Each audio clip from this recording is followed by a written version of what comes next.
Okay, Tim Pool had an interview with Donald Trump. Now, look, I'm going to say the last video because honestly, look, Trump supporters, the reason why the First Amendment and free speech is at risk is because your boy not only opened the door, he kicked down that door. He blew up that door as soon as first name Julian, last name A was sent to the Belmarsh prison. But there's a lot to take away from this. And look, hey, first of all, hey, well done to Tim Pool for interviewing Donald Trump. So let's hear this perspective, this point of view. I think it's important for us to hear all perspectives. I believe in that.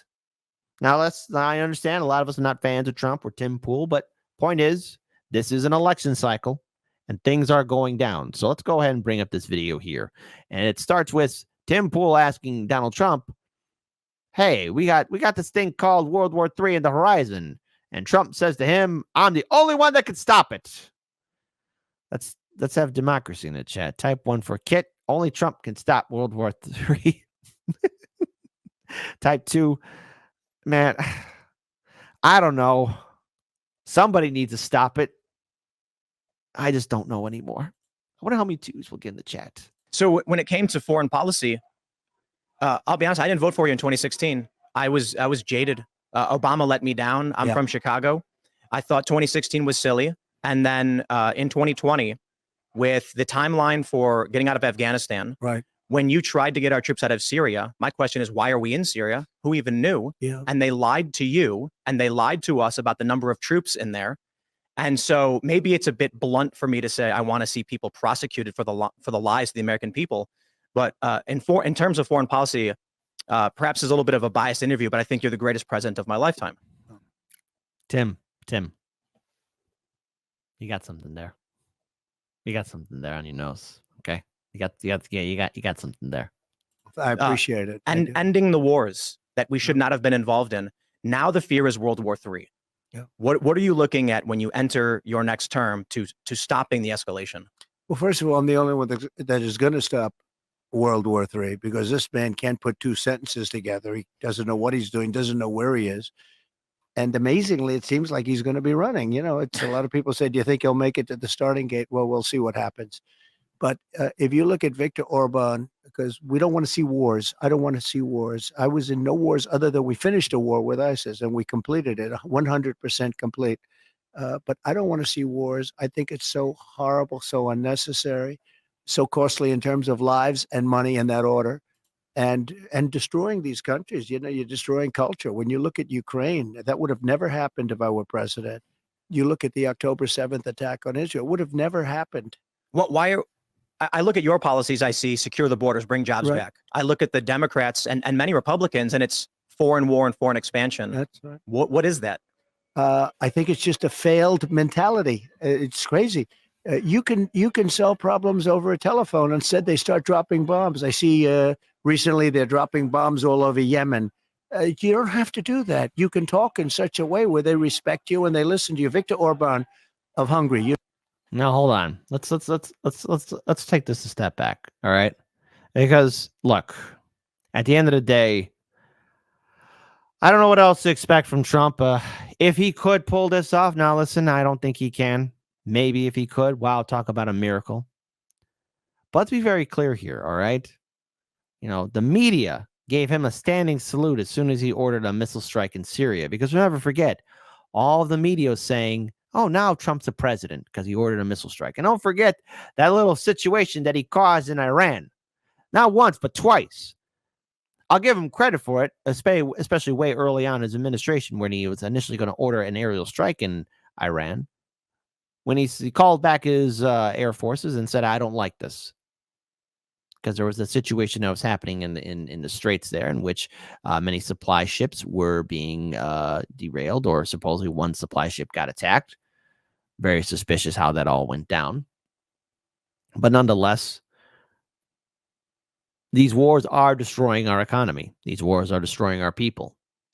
And these wars are destroying our reputation. But yet we remember, we have the influence of the military-industrial complex. We have the influence of institutions that want to make sure that the money still keeps flowing. I mean, hell, the Pentagon, when have they had a successful audit? I mean, for some reason, that money just whoosh, just disappears. disappears in the sarsaparilla sunset.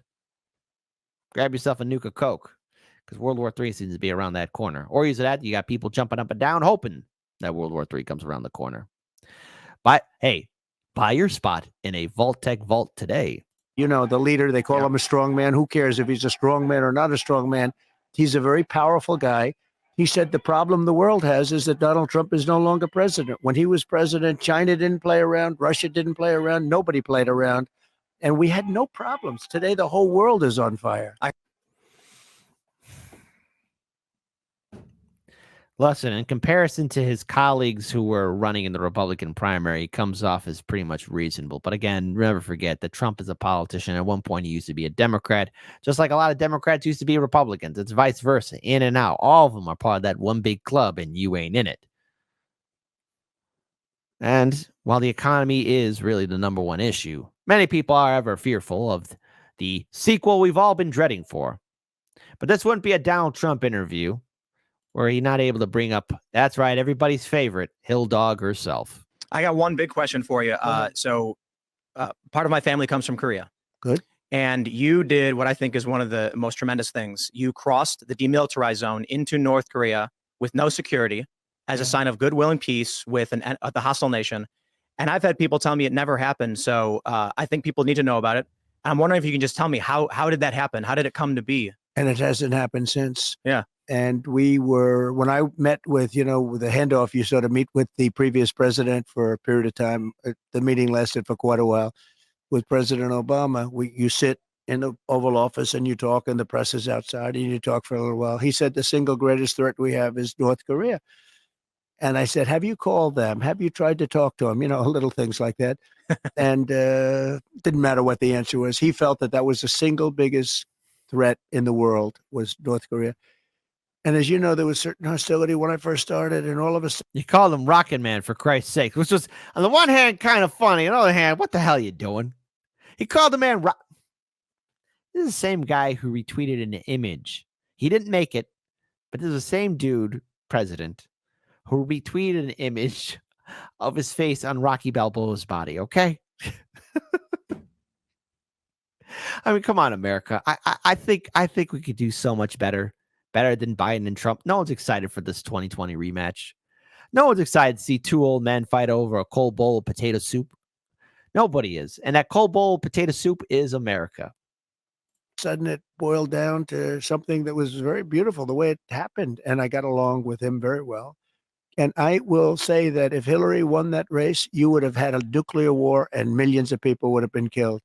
And you weren't even close to that. It never happened. It was never going to happen. I got along great with him.